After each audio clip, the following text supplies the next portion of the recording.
Good morning everyone, চলে আসলাম একটা নতুন ভিডিও নিয়ে। তো এটা হচ্ছে গিয়েছিলাম আমরা মামার বাড়িতে বেড়াতে। তো বেড়াতে উদ্দেশ্যতে গিয়ে আমরা চলে গেছিলাম একটা আনপ্ল্যান ট্রিপ, যেটা বলে আসামের লক্ষ্মীপুর থেকে 5 কিলোমিটার দূর বিএসএফ ক্যাম্পের সাথে মুকাম বাবা, যেটাকে সবাই বলে অনেক বেশি জাগ্রত বলে। মিন্স এখানে কোনো মান্নাত মাংলে ওইটা পুরো হয়, সবাই এটা বলে।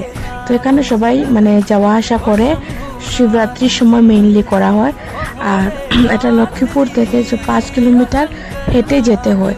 গাড়ি ঘোড়া অনেক কম চলে, বাট তারপরও আমরা গিয়েছিলাম গাড়িয়ে আর এসেছিও গাড়িয়ে। তো এই জায়গাটা ট্রিপটা আমাদের পুরোপুরি আনপ্ল্যান্ড ছিল।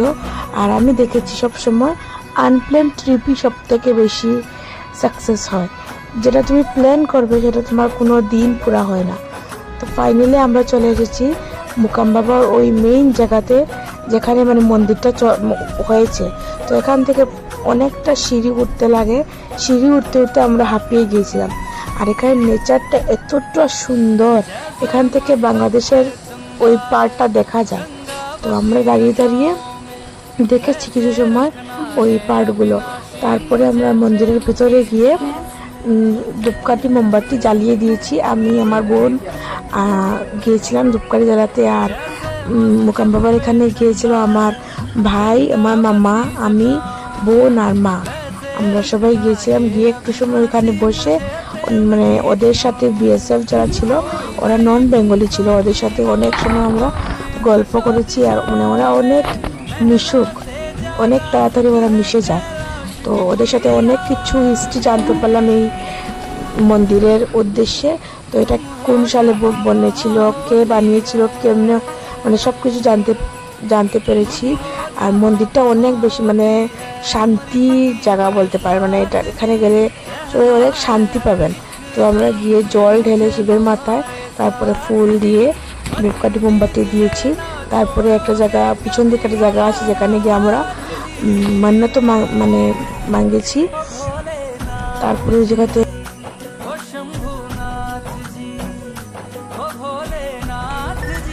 একটা মন্দিরে পার্ট পার্ট করে অনেকগুলো অনেকগুলো মূর্তি ছিল। সবই মহাদেব, লক্ষ্মী নারায়ণ, তারপরে গণপতি বাপ্পা, তারপর গোপাল, সবই ছিলেন। মেইনলি এটা মহাদেবের স্থলী বলা হয়।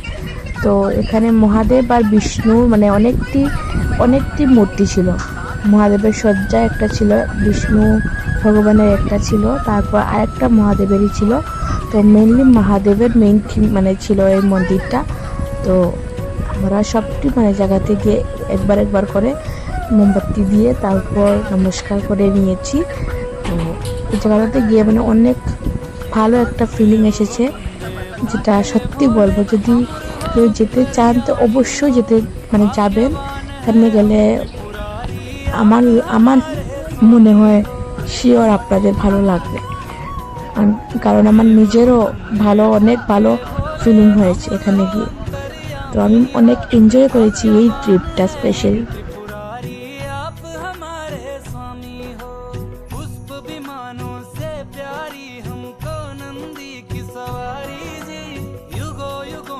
এই সেই জায়গা যেখানে সবাই এসে মান্নাত করে, আর যারা সবাই বলে কি তাদের মান্নাত পুরো হয়।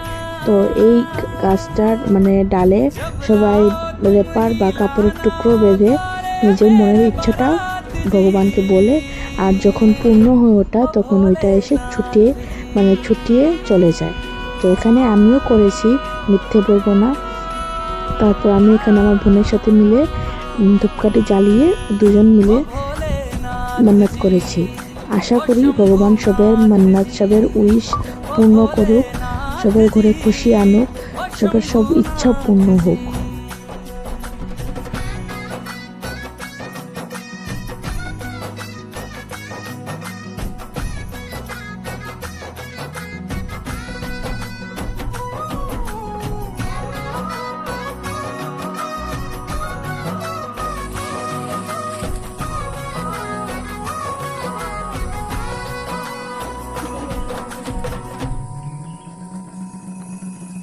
प्राण मेरे बसते हैं तुम में, तुम बिन मेरी नहीं गति।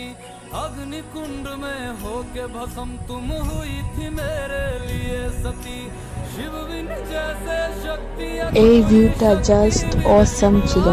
এখানে বসে আধা ঘন্টার উপর বসে আমরা কাটিয়েছি। শুধু বসলে মানে বুঝতেই পারবে না এখানে কেউ আছে কি না। না পাখিরা যে বারে বারে যে চেঁচামেচি করছিল ওইগুলো কানের মধ্যে আসছিল। আর এত ভালো লেগেছে, মানে এই জায়গাটা আমি অনেক সময় বসে কাটিয়েছি। তো এখানের ফুল ক্লিপটা আমি একটু নিয়েছি। আমার অনেক ভালো লেগেছে। এই মন্দিরে গিয়ে আমি অনেকটা শান্তি অনুভব করেছি। যাদের পসিবল হয় তারা একবার অবশ্যই যাবে। এই ভিউটা জাস্ট অসাম ছিল, মানে দেখলেই ভীষণ ভালো লাগে। মানে আমি যে ছিলাম একটু সময়, কি যে আনন্দ ছিল, just wow.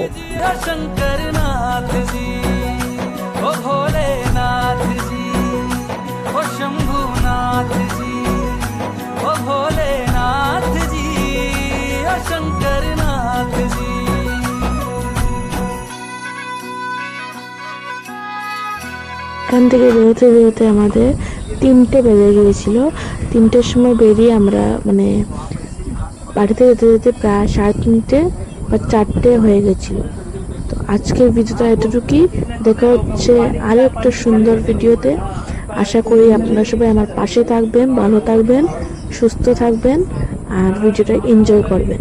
Thank you, tata, bye. Shankar से सुनिए भोलेनाथ जी, रहना है हर एक जन्म में मुझे तुम्हारे साथ जी। वचन दीजिए ना छोड़ेंगे कभी हमारा हाथ जी। ओ भोलेनाथ जी, ओ शंभुनाथ जी, ओ भोलेनाथ जी, ओ शंकर